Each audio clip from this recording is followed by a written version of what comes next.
Oi, Bianca. Tudo Oi, bem? tudo bem? Boa noite. Boa noite.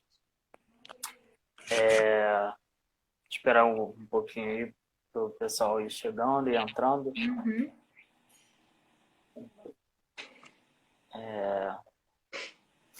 Bom, vou começar a falar. Para quem tá chegando aí, tá entrando, é, essa semana a página está completando um mês, completou ontem exatamente. E aí nessa semana vou fazer dois papos de ciência, né? O de hoje e o outro de sexta-feira, com um assunto totalmente diferente, mas não menos importante. O de hoje a gente vai continuar nessa linha de ecologia, ornitologia, né? Um foco um pouco diferente do Papo de Ciência semana passada. E hoje a gente vai fazer com a Bianca. Já aproveitando o embalo, já vou te apresentar um pouco e depois você complementa. Vou me apresentar também. Para quem está chegando e não me conhece, eu sou o Daniel, eu sou aqui do Rio de Janeiro, né? Minha formação toda é pelo FRJ, fiz o bacharelado em genética pelo FRJ, depois eu fiz licenciatura e um mestrado em bioquímica que eu terminei tem 2 meses. A Bianca, bióloga, né, formada pela UFSCar, do campus Sorocaba, para quem não sabe, né, o UFSCar tem um campus em São Carlos mesmo, né, e Isso. Sorocaba. Tem mais algumas cidades também, Araras. Ah, e ela é co-idealizadora do projeto Bem TV. Para quem não sabe, a gente vai falar um pouco desse projeto. Cheguei a fazer uma postagem sobre esse projeto, divulgando ele, um projeto muito legal, muito lindo. E é isso. Já a gente vai falar também de um outro assunto super importante que ela trabalha, né, que o pessoal do laboratório dela trabalha, que é sobre a questão de colisões de aves em janelas, em vidraçarias. E, bom, agora eu vou te passar a palavra para você complementar, né, a sua apresentação. Bom, boa noite. Boa noite para todo mundo que está aqui. Bom, como o Daniel já disse, eu sou bióloga licenciada pela UFSCar de Sorocaba e eu venho trabalhando com ecologia de aves desde 2016, com ecologia de aves mais focada para aves urbanas, né? Então, com o trabalho de colisões, com o trabalho do Bent-Ouvi, que foi também para a gente popularizar a observação de aves urbanas com pessoas com deficiência. E também com o meu primeiro estágio no laboratório de ecologia foi com ecologia de aves em uma área de restauração florestal.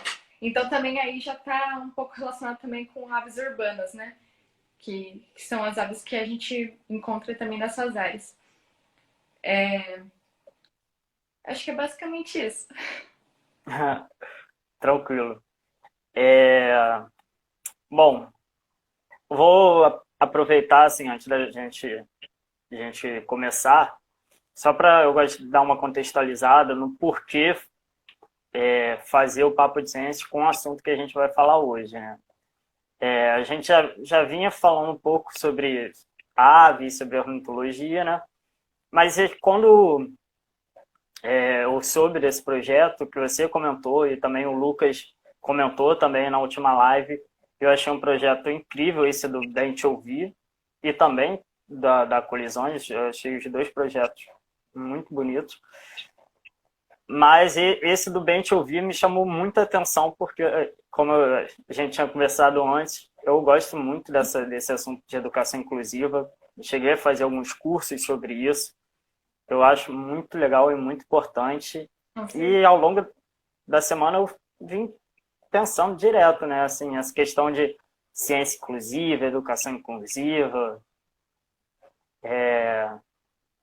E aí, quando eu vi esse projeto, vi essa oportunidade, eu falei, pô, acho que tomara que ela tope, acho que vai ser bom para para todo mundo, né? Para conhecer, fazer a divulgação do aplicativo, do trabalho é sempre bem-vindo, né? Ah, com certeza. Eu queria agradecer também pela oportunidade de estar podendo divulgar o aplicativo, os trabalhos também aqui, né? É importante a gente estar fazendo essa divulgação. Sim, E também pelas pessoas, acho que do seu Instagram com as do meu e do Bem Te Ouvir ou do laboratório, são pessoas de áreas completamente diferentes, né? Então é mais legal ainda que a gente consegue alcançar uma diversidade maior de pessoas. sim. E além da diversidade de lugares diferentes, né? Eu aqui do Rio, você aí de Sorocaba, e a gente vai expandindo, né? Agora eu Ah, com certeza. tô querendo ir firme nessa onda de expandir para além do Rio de Janeiro. Bom, a gente acho que já pode começando, né, a nossa conversa, nosso bate-papo. E assim, eu vim pensando durante a semana que a gente, principalmente quem é da licenciatura, né, escuta muito sobre essa questão de educação inclusiva, inclusão para todos, mas assim, será que todo mundo sabe o que é uma educação inclusiva? E assim, quem você quer incluir? Porque quando você desenvolve um aplicativo, ou então uma pesquisa, que quer que seja, você quer incluir alguém. Muito difícil você vai conseguir incluir todo mundo. E, enfim, aí acho que é bom a gente começar assim, conceituando isso, o que seria uma educação inclusiva, para quem seria. Então, a educação inclusiva a gente já tem uma ideia pelo nome, né? De inclusiva, de incluir as pessoas. Na educação inclusiva, a gente olha a diversidade de pessoas, a diversidade de alunos e se baseia nisso para tomar as nossas decisões, tomar estratégias pedagógicas, ter política pública para esse tipo de educação, né, que é fundamental, e também para poder tá fazendo a gestão dessas atividades, tanto das aulas quanto da escola.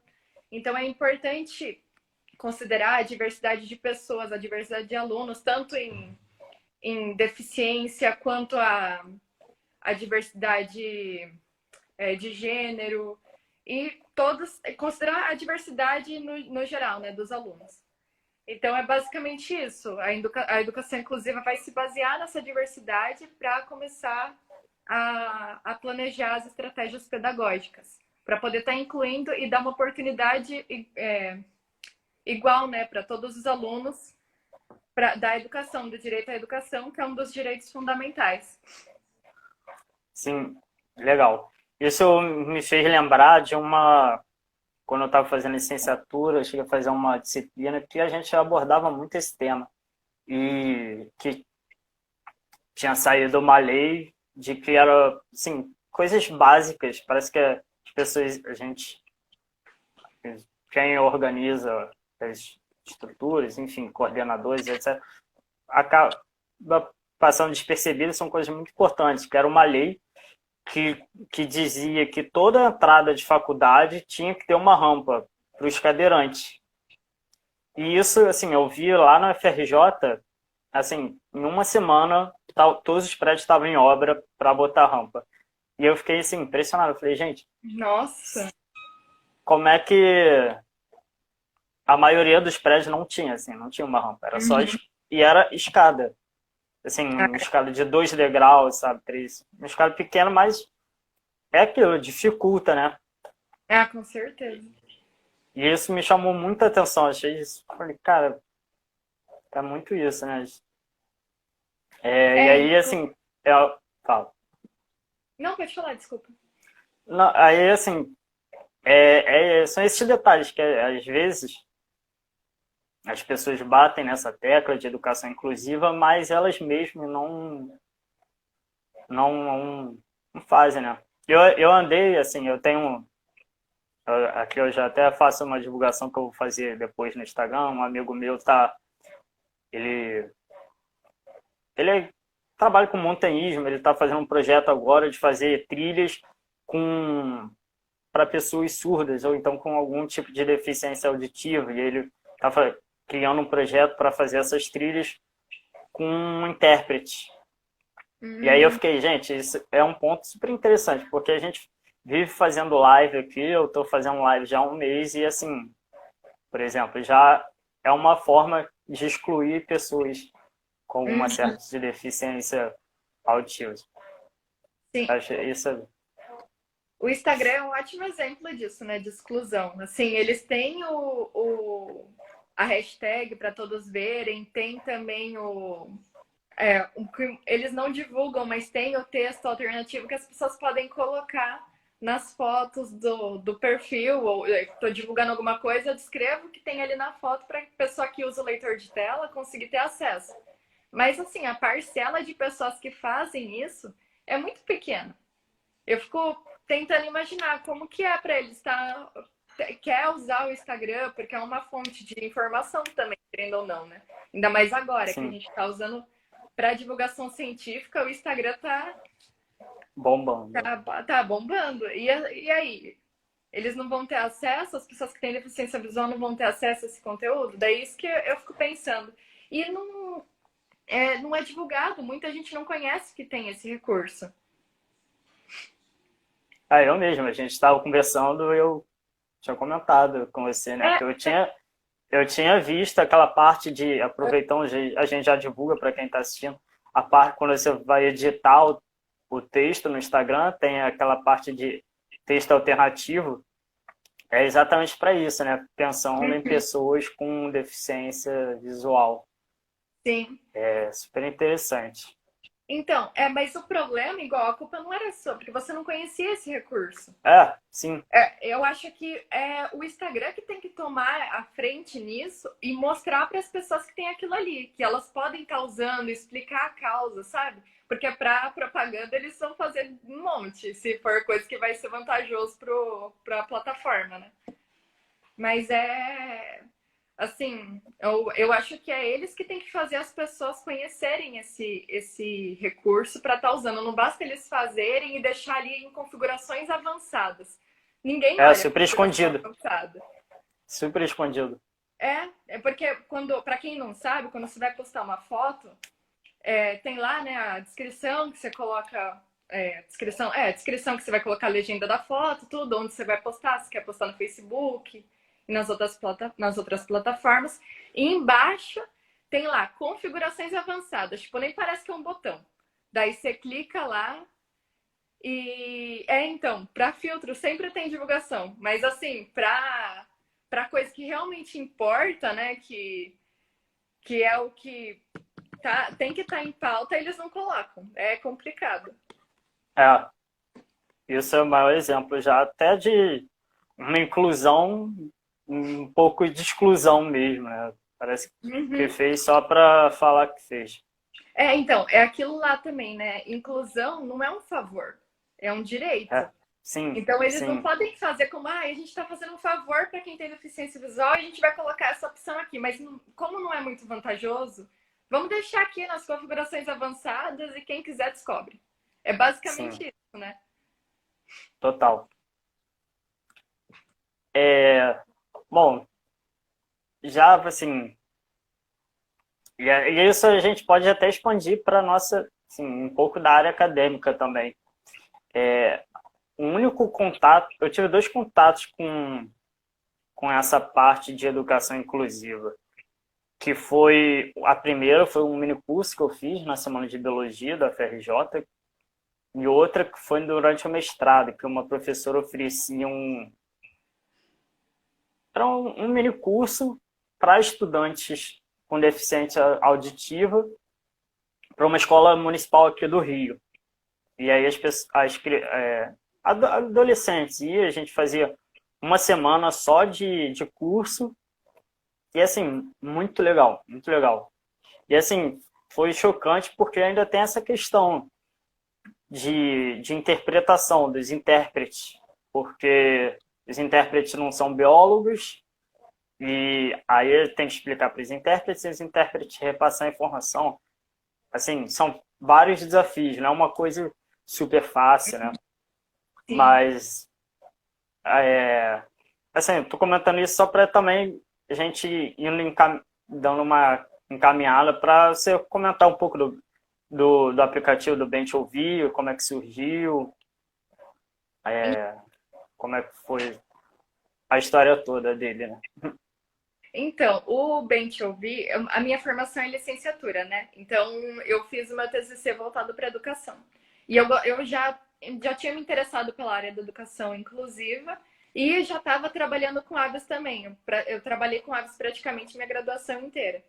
Então, desde 2015, quando eu entrei, eu já estava assim na cola do meu professor para tentar já entrar no laboratório e começar a trabalhar com isso. Uhum. Daí, eu estava pensando em como eu poderia unir essas duas coisas, as aves, a educação, para fazer o meu trabalho de conclusão de curso. Então, eu estava conversando com meu companheiro, a gente começou a falar sobre educação inclusiva, sobre projeto de inclusão social. E daí a gente pensou assim, mas e se a gente usar a vocalização das aves? Antes disso, eu ia para campo para meu trabalho de dieta. E eu acompanhava um aluno que na época era de mestrado, hoje ele está no doutorado, e ele identificava as aves assim pelo canto de uma forma sensacional. Ele, não, essa ave é tal, tal, tal. Eu falava o nome científico. Eu falei, gente, eu quero ser igual a ele. É muito legal, como que ele consegue, né? Daí eu descobri o Wikiaves, que é uma plataforma basicamente também de ciência cidadã. Você entra lá e faz registro de uma ave. Eu avistei tal ave em algum lugar. E daí eu ficava começando a estudar por lá, né? Começava a estudar os passarinhos que a gente pegava, que a gente amostrava também lá nessa área de restauração florestal. E daí eu aprendi, ia pesquisar um pouquinho mais para escutar o canto e tentar começar a fazer igual ele, a identificar pelo canto. Uhum. E daí a gente pensa assim, bom, as pessoas quando fala de observação de aves, pensam no binóculo já, Sim, em olhar para a ave e identificar. Só que as aves são muito sensoriais, né? Elas instigam tanto a visão quanto a audição. E a audição a gente usa até primeiro. Você escuta um passarinho, daí você direciona seu olhar para ele, né? Assim, um é verdade. canto, um chamado. E daí a gente pensa, dá para fazer uma observação de aves usando a vocalização. Daí a gente pensou assim, como a gente poderia tornar isso de uma forma com mais autonomia, sabe? Para ele conhecer as aves que tem por ali, estudar sobre elas, igual eu fiz com o Iquiabe, só que de uma forma mais acessível. E daí a gente Uhum. pensou em montar o guia, o aplicativo. Daí eu fui em um parque aqui na cidade, fiz uma amostragem de aves urbanas que tinha no parque, coletei a vocalização, pedi para o pessoal mandar foto para a gente ilustrar, porque a ideia de um projeto inclusivo é que todas as pessoas usem. Então não seria só pessoas com deficiência visual ou pessoas com deficiência auditiva, é todo mundo. Você tem que pensar numa coisa que vai englobar todo mundo, considerando toda a diversidade das pessoas. E daí a gente pensa assim, isso pode ser usado para um professor, por exemplo, em uma prática educativa ambiental, dentro e fora da sala de aula. Então, é... eu comecei a ver os comentários aqui, perdi o fio da meada. Daí a gente fez o aplicativo e para as pessoas com deficiência visual conseguirem entrar no aplicativo, usar o aplicativo, a gente desenvolveu, principalmente o Daniel, que é o desenvolvedor do aplicativo, ele considerou todas as boas práticas web de acessibilidade. Só que aí a gente entra num ponto. Tudo que a gente fez de acessibilidade no aplicativo, tudo que o Daniel usou quando ele estava desenvolvendo, não foi uma coisa assim anormal ou fora do comum. É o mínimo que a gente tem que fazer. Não foi uma coisa que, eu estou fazendo desenvolvimento para isso, mas é que a gente considerou as diferenças na hora de fazer o aplicativo. Por exemplo, aqui na live tem um botãozinho ali de enviar de compartilhar, né, aqui embaixo, É, uma carinha para colocar, acho que é emoticon, não sei, e uma os seta. filtros. A gente Uhum. consegue ver. Eu consigo ver que aquilo lá é um negocinho para compartilhar. Eu consigo ver que em tal lugar é um botão para mim voltar para outra página. Se a pessoa está usando o leitor de tela vai ler tudo que tá na tela, que tem uma descrição em texto. Se não tiver descrição em texto, o leitor de tela não vai reconhecer, ele vai pular aquilo. Então, se não tiver uma descrição dentro do código do botão de voltar, o leitor vai pular. Mas se, por exemplo, ele escreveu dentro do código, botão voltar, quando a pessoa está usando o leitor de tela e passar pelo botão, o leitor de tela vai reproduzir, botão voltar. Então, ele sabe que ali ele pode voltar para outra página. Então, é importante, são coisas simples, que não são... É assim, é o mínimo que o pessoal deve fazer quando está desenvolvendo alguma coisa, considerar a deficiência visual. Sim. E daí, como parte do nosso projeto, a gente colocou foto das aves, de cada uma das espécies, e dentro da foto a gente também colocou uma descrição. Só que nesse caso eu fiz um pouquinho diferente a descrição das aves. Porque, por exemplo, se eu estou descrevendo uma foto, eles colocam assim, igual o seu vídeo. É um homem branco, cabelo preto, usa óculos, está com um fundo verde, sentado numa cadeira. Você vai descrevendo como a pessoa tá. Na foto da ave, eu descrevi como que eram as aves e relacionei com a dieta, com o hábito. Por exemplo, ela tem um bico comprido, no caso, por exemplo, da garça. Ela tem um bico fino e comprido e usa para pescar. Então, eu fui especificando um pouquinho mais para relacionar as características morfológicas das aves com o hábito, com a alimentação. E daí a gente descreveu também, colocou ícones visuais para pessoas que enxergam também, para quando elas entrarem lá, elas sabem, come peixe. Então, foi um projeto que a gente pensou em todo mundo, em todas as deficiências. E é bacana, porque a minha orientadora desse trabalho, ela tem deficiência auditiva. Ela é surda e ela usa como que fala? Esqueci o nome. O aparelho auditivo. Aparelho. Ela falou que ela conseguiu escutar alguns dos cantos com o aparelho, com o fone, e falou assim, eu vi isso daqui no quintal da minha casa lá. Meu marido sempre falava dele. E ela falou assim, eu mandei para outros amigos meus que são surdos também, e eles também estavam usando o aplicativo. Então eu achei super legal, porque não foi só deficiência visual, né? Apesar do meu trabalho ter sido só com deficiência visual. Entendi. Mas e aí? Aí quando vocês lançaram, como é que foi essa pós-criação? O aplicativo está pronto, aí vocês divulgaram e depois como é que foi o retorno? Então, a primeira coisa, quando o aplicativo ficou pronto, a gente não divulgou ainda. Teve uma vez que eu estava era num simpósio, se não me engano, de restauração florestal, e lá em São Carlos. E eu acabei conhecendo uma menina que era baixa visão, a Daniele, não sei se ela tá aqui, mas assim, ela é maravilhosa. Ela chegou e falou, eu apresentei o projeto para ela, né? Eu falei qual que era o objetivo e já estava pronto o aplicativo. Daí ela falou, eu posso mandar para os meus amigos que têm deficiência visual, eu tenho amigos que são cegos, que são baixa visão, e posso pedir para eles darem um retorno para vocês. Eu falei, nossa, maravilha, né? Ela foi a primeira pessoa a testar, porque na hora ela já falou, olha na pracinha que tem passarinho, e eu já vou usando. Daí a gente foi, ela começou a usar, começou a escutar, falou, não, é bacana, eu tô conseguindo. Ela não usava o leitor de tela. Tem outro recurso de acessibilidade do celular que chama lupa. Não sei se você já viu. Não. A lupa, ela quando ativada, é só arrastar assim, ela vai ampliar a tela. Tá. Só que amplia bastante. Então, fica muito grande, assim, eles conseguem ter acesso ao conteúdo com essa ferramenta. É bem legal também. Por isso que também é legal ter foto, né? Além das pessoas que não têm deficiência visual, as que têm baixa visão conseguem ver a foto. Então, é interessante. Daí depois ela começou a mandar para o pessoal que ela conhecia, e eles foram enviando vídeos de feedback pra gente. Tem no Instagram do Bem Te Ouvir SP, se olhar no IGTV, se não me engano, tem ali um vídeo que o Terra da Gente juntou todos esses vídeos e fez um vídeo bem dinâmico, ficou bem legal. Daí, Legal. depois que teve o retorno, o feedback deles, eles começaram a falar, talvez se mudar isso, melhore.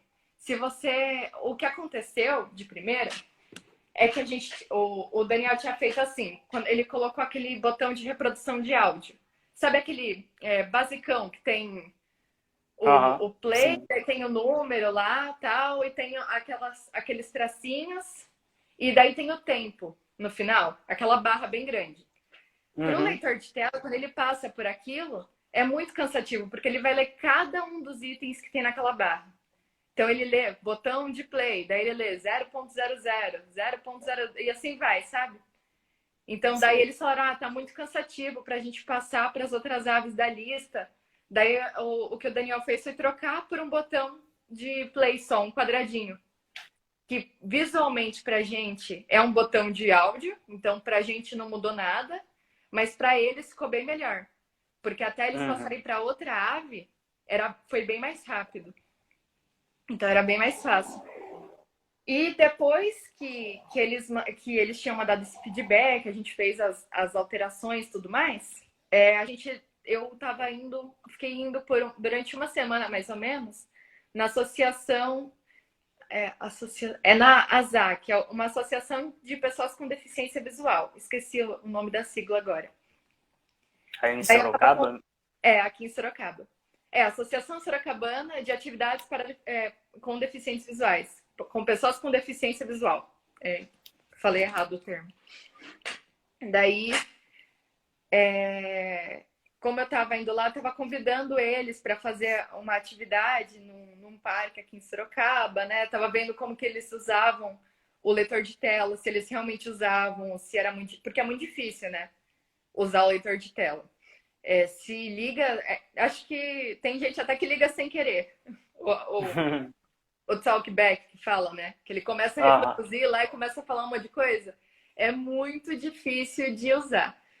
Mas eles têm aulas na ASAC de informática, então, para pegar esse costume de usar o celular, de usar o computador com esses leitores de tela. E o técnico da ASAC, ele é cego. E daí a gente falou assim, testa pra gente, né? Ver o que você acha do aplicativo e tal. Ele foi sensacional, foi incrível.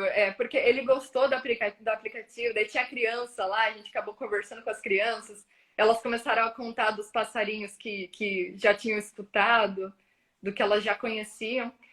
E daí foi depois só de todo esse feedback que a gente fez a passarinhada com essas pessoas que a gente convidou.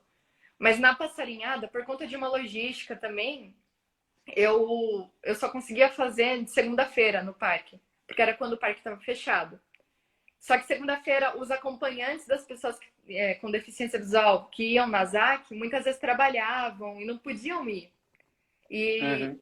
não são todos que têm autonomia de ir sozinhos, né? Que tem a segurança de ir sozinhos. Até a ZAC tem várias atividades para essa pessoa ter mais autonomia. Mas muitas vezes, dependendo se a pessoa ela nasceu com deficiência visual ou não, às vezes ela ainda não tem total autonomia para ir sozinha. Então só foram dois. Foi um senhor, o seu Ari, e o... Ai, como... Esqueci o nome dele agora. E um menino que era baixa visão. E daí o menino que era baixa visão, ele usou o celular pela lupa eletrônica, e o seu Ari, ele não tinha experiência com celular. Então, o que eu fiz? Eu fui reproduzindo os áudios para ele, a gente fez a passarinhada com ele escutando os áudios. Mas foi só depois que a gente fez a passarinhada, que a gente fez os testes, que a gente começou a divulgar. Só uma coisa. Passarinhada que você disse seria o que exatamente? Esqueci de falar. É o Então, costume. para quem não conhece, passarinhada ou observação de aves é você sair para observar, ou sair não, pode ser até da janela da sua casa.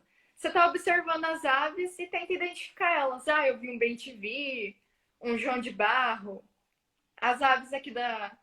Pode ser em floresta, pode ser na cidade. Em qualquer lugar você consegue passarinhar, é bem legal. Ah, beleza. Bom, eu vou só para comentar, quem tiver alguma pergunta e quiser fazer, a gente vai respondendo. Pra, Desculpa, Kátia. Esqueci de falar. Passarinho. não, é comum, né? A gente vai falando os termos, mas é bom dar uma Uhum, com certeza. explicada. Mas e aí, agora assim, em que fase para a gente fechar essa primeira etapa e partir para a segunda etapa da nossa conversa? Qual vai ser o futuro do projeto agora? Com se você ou o Daniel, ou então alguém do Leco vai continuar, vai ter. Qual vai ser o futuro? Então, eu tenho cuidado de divulgação de educação ambiental quase no Instagram do Leco, falando um pouquinho mais sobre algumas espécies de aves, curiosidades, tipo, aves são dinossauros, algumas coisas desse tipo. Só que a gente pretende expandir o guia, porque tem pouca espécie, tem 56 espécies que são urbanas aqui de Sorocaba. Só que tem gente do Brasil inteiro que acessa. A gente tem o olhado Google Analytics e a gente desde o norte até o sul. Então é bem legal. E tem ave que a gente não tem lá, né? Então é legal expandir, pelo menos. Só que vai dar muito trabalho, né? Porque precisa de foto, precisa de áudio, de descrição da foto, descrição da espécie, o que ela come, onde que ela vive, qual que é o comportamento dela. Ela vive sozinha? Ela vive em casal? Ela anda em bando? Né? Então a gente vai demorar um pouquinho ainda até fazer a expansão do guia. Mas a gente está com umas ideias bem legais para fazer uma forma de identificação mais rápida. Então, pelo formato do corpo, assim, no guia, assim, separar por alguns tipos de hábitos, de morfologia e essas coisas. Pô, legal. Bem legal mesmo. Bom, o pessoal tá aí super elogiando. O pessoal elogiando aí tá representando bem a mim quando eu conheci o aplicativo. Eu fiquei muito encantado, assim. Gostei muito do aplicativo. Obrigada. Mas então, só reforçando, né, que se o pessoal, uma coisa que o Daniel sempre fala, se vocês forem pedir para alguém fazer um site, um aplicativo, qualquer coisa para vocês, seja para algum negócio pessoal, uma empresa ou qualquer coisa do tipo, exijam que essa pessoa desenvolva seguindo a diretriz de acessibilidade. Porque a gente fez o mínimo, a gente não fez nada assim, também não é um favor, né? A gente fez o que era necessário assim para fazer um site. Ele desenvolveu o que precisava para ser uma coisa que todo mundo pudesse usar. As pessoas acabam esquecendo disso, né? Então ele considerou a cor, o contraste também é muito importante para quem tem deficiência visual de baixa visão.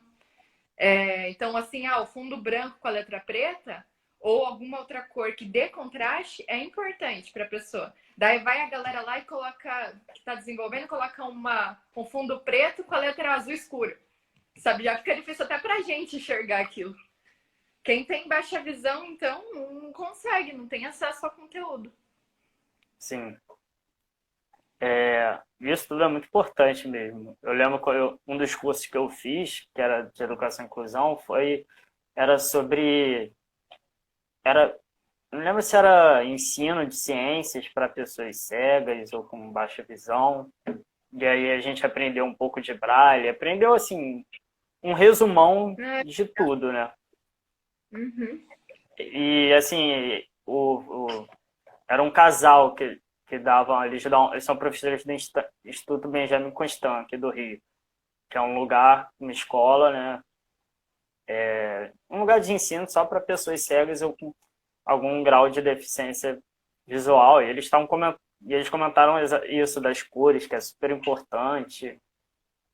A gente chegou a fazer tipo Sim, um trabalhozinho rápido, prático, de como, assim, a gente tinha que organizar como é que a gente faria algo visual para uma pessoa com compatibilizar. baixo, é. E a gente, assim, aí a gente fez rapidinho e eles foram falando, ó, esse aqui tá, assim, perfeito. É normalmente com essas cores, com, com esses tons diferentes que a gente consegue mais ver e tal. Foi muito legal. Que da hora, Eu, muito legal mesmo. sim, eu vou tentar resgatar o contato deles, porque vai que não rola uma conversa com eles, uma Opa! live com eles. Seria Ah, bem legal. posso acrescentar uma coisinha do Bem Te Ouvir, que eu fiquei super Uhum, feliz? É que tem alguns professores de educação ambiental que estão entrando em contato nos últimos meses e estão falando: ah, a gente encontrou, a gente adorou o projeto, está querendo aplicar aqui. E legal. teve uma professora do Espírito Santo que mandou essa semana a mensagem. Ela é coordenadora de projeto de educação ambiental e falou: ah, tô mandando para as escolas aqui. Eu adorei, porque era essa a intenção do projeto. A gente vai disponibilizar uma ferramenta que eles podem usar nas atividades e que é inclusiva, né? Que a pessoa pode usar durante as práticas ou pode usar de uma forma autônoma. Ah, eu quero sair para passarinhar ali no parque. Ele tem autonomia para isso, assim, para identificar a espécie, para vai ter um guia em mão que vai auxiliar isso, não só o guia Hum, visual, né, igual a gente tem. sim. Bom, acho que Acho que a gente pode começar a partir para a parte 2 da live, né? Falar um pouco Uhum. sobre outro projeto que você trabalha, que eu também achei muito legal, que eu nunca tinha pensado, assim, eu já tinha lido sobre, mas eu tinha lido mais sobre questões de prédios espelhados e como é que era o impacto disso, mas em especial de questão de colisão de aves em janelas, em vidros. Eu nunca tinha lido nada, nunca tinha visto nada. Eu achei muito legal e, assim, se a gente parar para pensar, tudo é vidro. Quase tudo é vidro na É. cidade, assim. Tem, pô, Uhum. muita janela, prédios que são só de vidros. É, antes de começar, a gente estava conversando lá no campus da UFRJ. Tem um prédio que é praticamente só vidro, assim.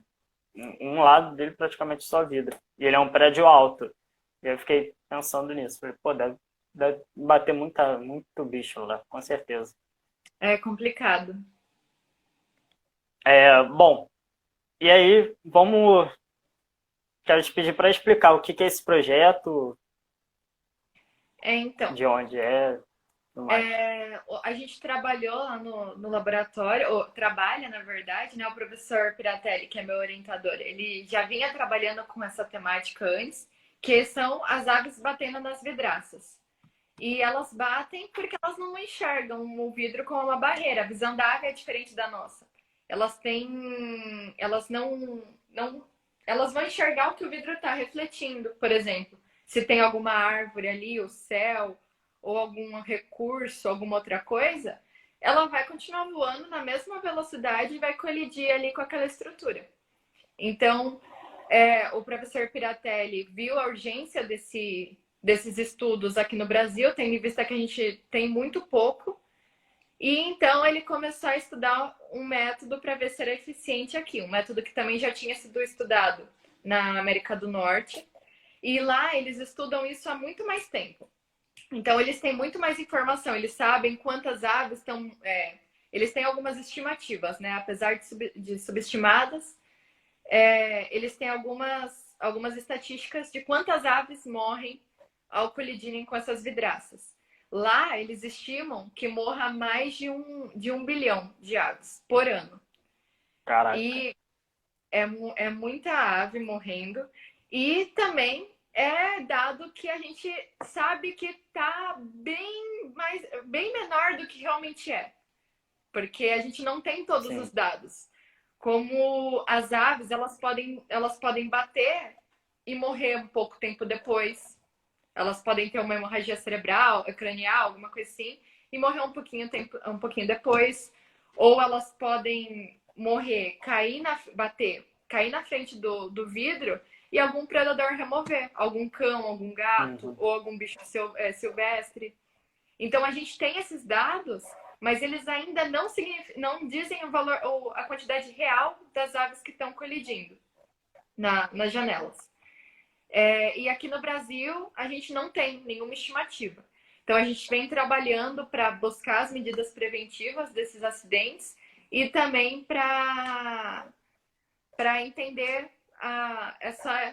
essas colisões, né, aqui no Brasil, tendo em vista que as nossas aves aqui na região latina, na América do Sul, são diferentes das aves da América do Norte. Então a gente começou a estudar isso, o professor Piratelli estudou aqueles adesivos de aves de rapina, que eu acho que a maioria das pessoas aqui já viu, e eles perceberam que eles tiveram os resultados e não foi efetivo para evitar as colisões. Apesar da maioria das pessoas que conhecem esses acidentes, assim, que conhecem esses adesivos, as pessoas acham que aquele adesivo funciona. Porque quando tem algum adesivo, é adesivo de ave de rapina que tem colado, né? Realmente é muito Sim. preocupante, é muito alarmante e é triste. Quando eu estava fazendo a pesquisa no campus e eu encontrava, sempre que eu encontrava ave na frente de janela, era de partir meu coração. Eu chegava no laboratório assim, levando a ave para medir, para tirar as informações que precisava e tudo mais. Assim, já super para baixo, né? Porque só de pensar que é uma coisa que está matando mais de 1 bilhão, e aqui a gente nem sabe quanto que está morrendo, sem espécie ameaçada de extinção. Mas por que a gente está estudando tudo isso? Por que a gente se importa, né, com as aves batendo? Não é só porque elas são carismáticas, né? Uma coisa que o professor falou muito na live de ontem é dos serviços ecológicos que elas prestam para a gente. Então, assim, já como todo mundo volta as coisas para a economia, então é bom a gente sempre pontuar também um viés das nossas coisas, também da importância da conservação, né? Da importância dos Sim. bichinhos, das aves e da conservação das aves para a economia. Se a gente quantificar, por exemplo, uma ave comendo um inseto, toda uma população de aves que se alimenta de um inseto na dieta, ela vai estar regulando uma população de inseto que pode ser uma praga, ou que pode gerar pode ser um vetor de uma doença. Então, se a gente perde ave, a gente está perdendo indivíduos que estão fazendo esses serviços para a gente. E sem eles, a gente tem uma perda econômica muito grande. E já foi quantificado como a perda desses animais pode gerar um gasto econômico muito alto para a gente. Tanto em dispersão de sementes, que a ave come a sementinha, passa pelo trato digestivo e defeca em outro lugar, ela leva uma espécie de um lugar para o outro, quanto para controle de praga, polinização também. Tem espécies que dependem da polinização das aves ou de outros organismos, como as abelhas, para ter um sucesso, né? Tanto, não só para ser polinizado, como para ser polinizado de uma forma que seja melhor economicamente. A fruta fica mais bonita, fica mais doce com um polinizador natural do que com algo manual, né? Então, essa é a importância da gente estar estudando e estar buscando preservar as espécies de aves e priorizar a conservação dessas espécies também. Tem um valor econômico atrás disso que é muito alto. Então, acho que é importante, né, falar isso. Eu gostei muito da fala do professor ontem em relação a isso. Sim, é muito importante mesmo, porque senão acaba naquela questão que acho que todo mundo que faz ciência escuta, né? Você está pesquisando isso para quê? Então, eu escutei bastante isso. Na verdade, Eu também. porque teve uma notícia, eu cheguei a te mandar uma notícia que 22 sabiazuna tinham batido numa vidraça. E daí um jornal, acho que do Sul, publicou no Facebook deles. Acho que travou. Voltou? Voltou. Daí eu vi um cara comentando, assim, um monte de gente comentando. Ah, é brincadeira, agora tem especialista até pra ave batendo em janela, porque isso, porque aquilo, e um monte de cara falando um monte de coisa embaixo. Sim, desvalorizando totalmente o trabalho. Daí eu respirei Sim. fundo e respondi. Eu falei, ah, então, é importante por isso, etc e tal. Econômico, acho que travou de novo. Não sei se é o meu. Não sei. Mas tá voltando já. Tá travando rapidinho. Um pouquinho só. Voltou. Mas já voltou. Eu não sei se coloca se a gente não coloca esse viés econômico, muitas vezes as pessoas acabam. Ah,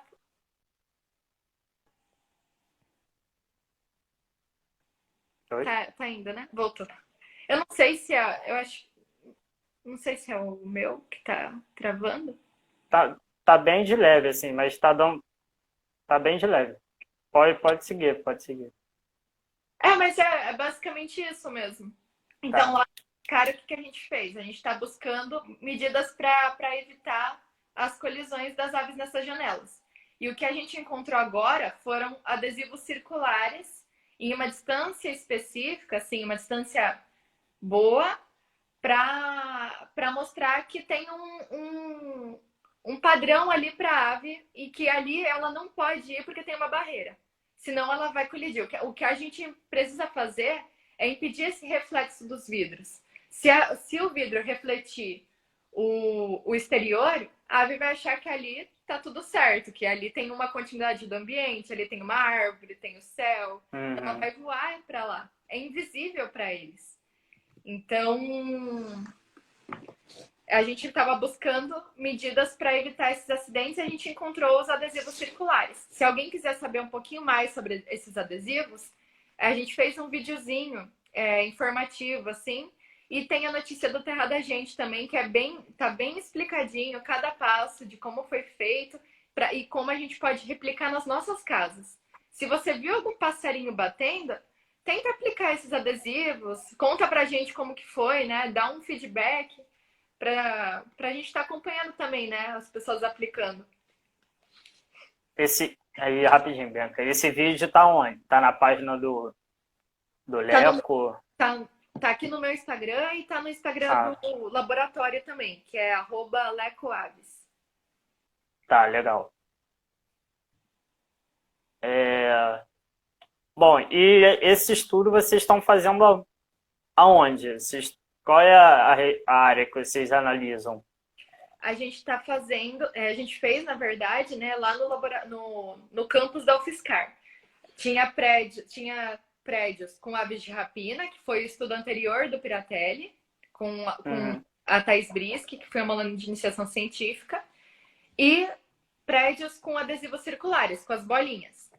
E nesses dois prédios a gente tinha áreas que não tinha vidro nenhum. Então a gente quis comparar para ver onde estava batendo mais as aves. Era no ave de rapina, era onde tinha ave de rapina, era onde tinha bolinha, onde não tinha nada. Onde a gente mais achou foi onde não tinha nenhum adesivo. Tinha mais colisões ali. As colisões são principalmente ali. Mas também a gente achou muitas colisões nas áreas com aves de rapina. Mas nas bolinhas a gente não achou nenhuma ave morta na frente. Nenhuma, nem registro de colisão, nada. Só nas áreas sem adesivo É, mesmo. E na de Então já mostrou entendi. um bom resultado ali pra gente, né? Os adesivos, eles Sim, se mostraram eficientes para evitar essas colisões. E é uma coisa bem animadora pra gente, porque a gente já pode começar a tomar essas diretrizes para mais pesquisas, mais estudos. Hoje a gente está fazendo uma pesquisa colaborativa de dados de vários países, do Brasil, da Costa Rica, daqui da América Latina, de vários países aqui da América Latina, para a gente saber, entender um pouquinho mais quantas aves estão batendo, quais aves estão batendo, quais espécies. Tem espécie ameaçada de extinção? Para entender um pouquinho mais sobre esse problema, a gente vai estar submetendo esses dados para uma revista. legal. Eu ia perguntar isso. Se, assim, qual seria um pouco das próximas etapas, né, do projeto? Se vocês pensam em expandir para outras regiões? Se... Então, a gente, nesse data paper, a gente conseguiu dados, contatos com pessoas de vários lugares aqui do Brasil, desde o Nordeste, do Norte até o Sul. E a gente teve notícia também de gente que está querendo aplicar os adesivos. Então, algumas pessoas entraram em contato comigo e falaram: eu tenho um lugar na Mata Atlântica, tá com vidro, eu já vou aplicar os adesivos, perguntar algumas dúvidas, né, dos adesivos. O pessoal de Santa Catarina também, de uma unidade de conservação lá, falou que bate ave, eles estavam procurando algumas medidas também. Então, por hora, as nossas medidas vão ser focadas no data paper, porque a gente precisa desses dados da América Latina para poder subsidiar alguma política, ter dados para ter argumentos. Falar assim, olha, tá morrendo. A gente pesquisou e é essa quantidade aqui que a gente estima que está morrendo, por exemplo. Então, esses dados que a gente vai coletar podem subsidiar outras pesquisas também, para entender um pouquinho mais sobre o comportamento das aves que estão batendo. A gente pergunta lá, quando as pessoas mandam esses dados de colisão, a gente pergunta, foi em qual vidro? Foi um vidro que reflete ou é um vidro transparente? Então, a gente quer saber um pouquinho mais sobre onde que aconteceu essa colisão, por que ela aconteceu, qual espécie foi, tinha algum adesivo na janela? Então, a gente perguntou várias coisas para as pessoas e, com base nessas respostas, a gente vai tá subsidiando outras pesquisas, né? Aproveitando essa pergunta do Cícero, essas aves que vocês encontram feridas, vocês levam para algum centro, algum hospital veterinário? Uhum. Então, a maioria das aves que a gente encontra, infelizmente, já estão mortas. Mas teve uma ave que chama o martim pescador, que, felizmente, quando a gente encontrou o pessoal que faz a limpeza ali do campus, eles sempre estavam vendo eu aplicando os adesivos nas janelas. Então, eles já estavam por dentro também da pesquisa. Uhum. Daí, eles chegaram e falaram, bateu o martim pescador. E mandaram mensagem para o meu professor. Então, eu fui lá, ele estava vivo. Conseguiu uma carona e a gente levou para o hospital veterinário de uma universidade que tem aqui em Sorocaba para atendimento. Mas se alguém achar uma ave vítima dessas colisões, o ideal é deixar em um lugar mais escuro, quietinha, e daí levar para algum atendimento, né? Um hospital, ou tentar o zoológico, a polícia ambiental, ligar para esses órgãos competentes para eles auxiliarem melhor no que deve ser feito. Legal. Isso é super importante falar, né? Do que encontrou um bicho, encontrou um animal, o que você deve fazer. Uhum. E em relação, agora, é uma pergunta mais curiosidade minha que veio na cabeça. E esses animais mortos, vocês chegam a aproveitar para alguma coisa, para alguma aula prática, algum outro estudo? Então, por enquanto não. Por enquanto a gente tira as medidas, né? Eu levo para o laboratório, a gente mede o tamanho do corpo, o tamanho da asa, e daí a gente embala eles individualmente, identifica tal espécie, colidiu tal dia, tal hora, e coloca no freezer. Mas por enquanto a gente não fez nenhuma atividade assim, mas seria interessante mesmo para usar para fins didáticos também, né? É só curiosidade mesmo. Bom, eu acho que o nosso tempo deve acabar daqui a pouco. Deixa eu ver.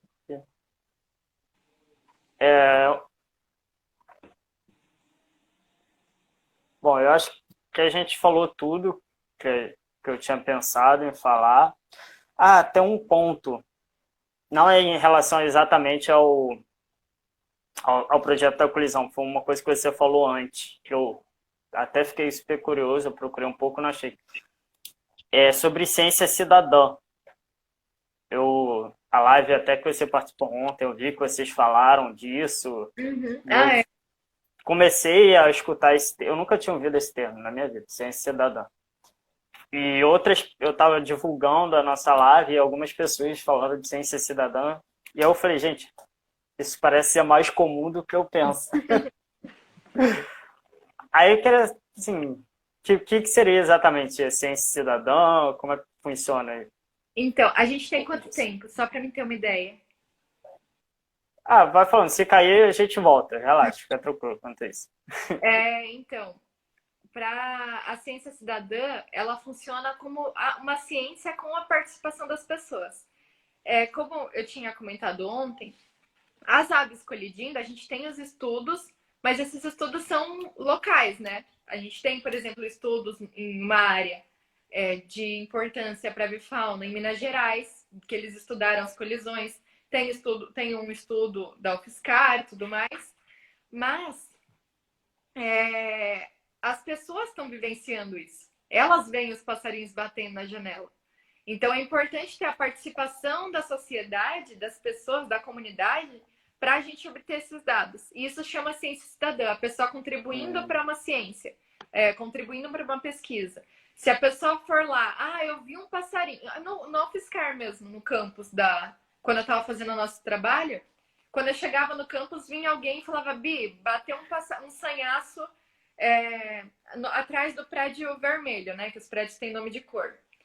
Daí eu já ia lá, pegava, eles me falavam onde que estava, eles participavam. Então, a participação da população nas pesquisas é a ciência cidadã. Ah, legal. Pô, legal mesmo. Eu, particularmente, eu nunca tinha visto. E aí vem o que me anima para continuar fazendo esse papo de ciências. Em cada edição eu aprendo muita coisa e, assim, coisas que vão além da faculdade, né? Com certeza. Para quem que a gente está fazendo as coisas também, né? Sim, pô, Então, muito, muito legal.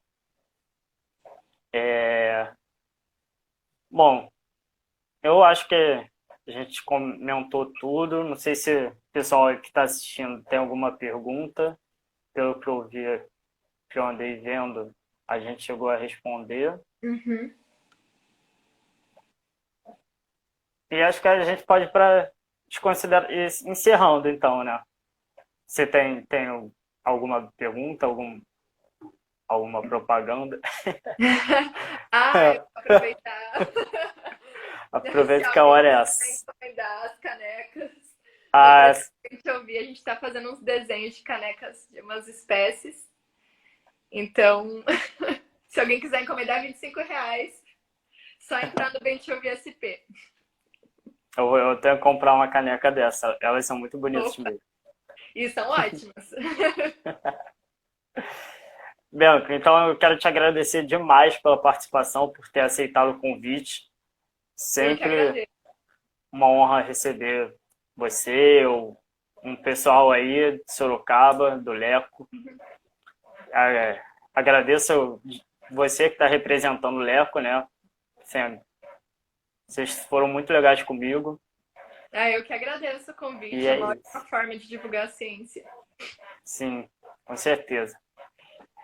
E é isso. Espero que o pessoal que agradeço também o pessoal que está assistindo. Sem Já dúvida.